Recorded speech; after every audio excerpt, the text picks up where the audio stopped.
Yep.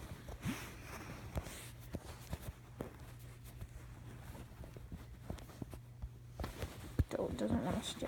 There we go.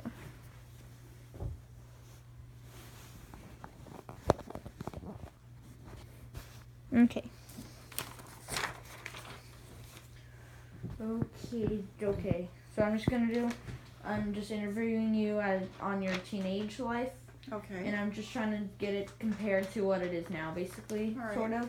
And I just got 20 questions I have to ask you. Okay, let's see. What was the main way of transportation? We walked a lot and car. Car, okay. Mhm. By the way, this is not like the video is just for me to remember or take notes from. Okay. But so you walked a lot. What was if you went to school? What would you? What would if you went to school? Would you normally drive or would you normally walk? No, I almost always walked until I got into high school, and that school was too far away. And sometimes I had friends that would drive me, or I would drive, but we didn't have a second car. Yeah. Did most people walk? Or people that live far enough away took the bus. Yeah. Okay. What was your school like? It was in the Mojave Desert, so it was not a city school. It was on a just off a military base. Was it like sandy area? It was very sandy, lots of tumbleweeds, not a lot of greenery, but it was very good academically because there's a Naval Weapons Center there where there were a lot of intelligent people that designed missiles and that kind of thing. So the quality of education was very good, and it was not, the buildings were nice. It wasn't run down or anything. It wasn't like it was air conditioned sort of. Oh, everything was air conditioned. Yeah, because it was very hot. Okay. Was it a big school? Like how big?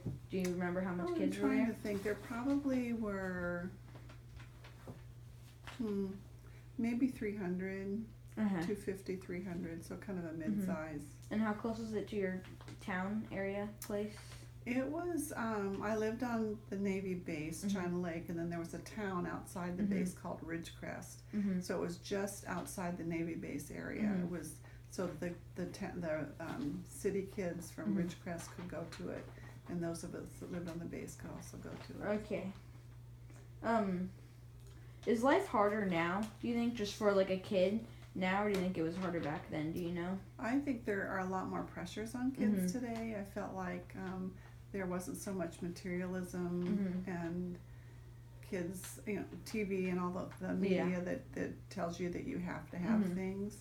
So life was a little simpler, and I think we did, we did things that were simple and fun and but very interactive. So there wasn't just. We watched TV, but not that much because it was fairly new. Yeah. But I think kids had a good time. I'm just gonna make sure the video is going. I don't want to do this and have it. Okay, it is good. Okay. What were your plans for the future, and why? Okay, so I knew from the time I was a little girl, I knew two things. I knew that I wanted to be married and I wanted to be a mother. I really love children, so I always knew that was my highest thing, was to be a mother. And then I also wanted to be a teacher because I love children. So I knew probably from my middle school years that I wanted to train to be a teacher, elementary school. Did you do that at all? I did. I got my degree from Oregon State University, and then I taught for 4 years until your mom was born. Yay. So, yeah. What was the most innovative thing in your time? Innovative? Yeah, new or just the coolest, like now if there was flying cars, it'd be basically like that. Let me think about that. Well, space travel was really big in the times like my high school, middle school years. So Sputnik and the Cold War with Russia, and there was a race to the moon and all that stuff. So yeah, I would think space technology was just really blooming and was there phones? There wasn't phones, was there now? Yeah, there were phones. They were like your landline, but they're very different than what we have today. But yeah, communication was still by phone. So it was basically the space theme thing. I think that was really the cool. most changing. Yeah, because a lot of technology that came out of space exploration did spun off into a lot of other discoveries and Mhm. like the place I grew up, like the jets were breaking the sound of what is it?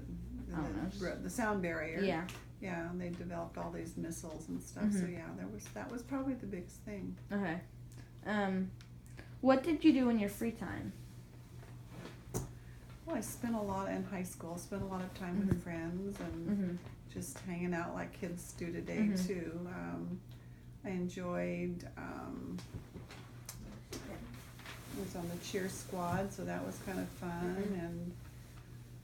And with, of course, as girls, we got together and talked about boys, and we hung out with boys and went out on group dates and that kind of thing. I studied piano, so I played piano some, although I didn't love it, so I didn't stick with it. I like doing things with our church youth group. That was fun. Okay. So that kind of stuff. And as a family, we didn't go and do a lot of those kind of things because Linda was handicapped, and so we weren't able to go out and do a lot of camping or anything like that. Okay. One question is how did you get to school? You sort of already answered that one.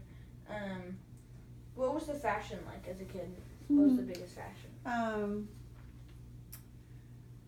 Okay, so probably like when I was in high school, bell-bottom pants. What's that like?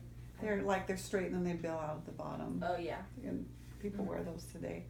But bell-bottoms were real big, and then they started wearing mini skirts, real short skirts. And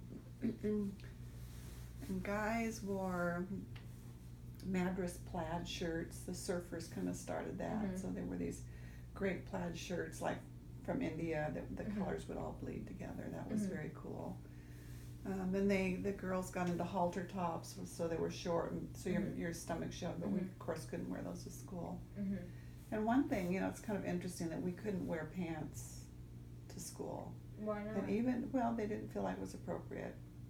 And even in college, we couldn't wear pants to school. If we had pants on, we had to cover it with a coat or something. And that was even in college, and that was sorority. That was one of our rules. That's weird pants. Yeah, I think part of that is, I know when I used to teach, sometimes we'd go on field trips and we'd let the kids dress more casually. The more casual the dress, the worse the behavior. So if kids were dressed up nice, and say the girls had nicer clothes on, and the boys were dressed more nicely, they behaved better. It's like uniforms in school. So yeah, I think that was the thought behind it. Okay. What was going to church like? Did you go to church? Yeah, I started going to church when I was probably in first or second grade. I went with some neighbors because, like I said, my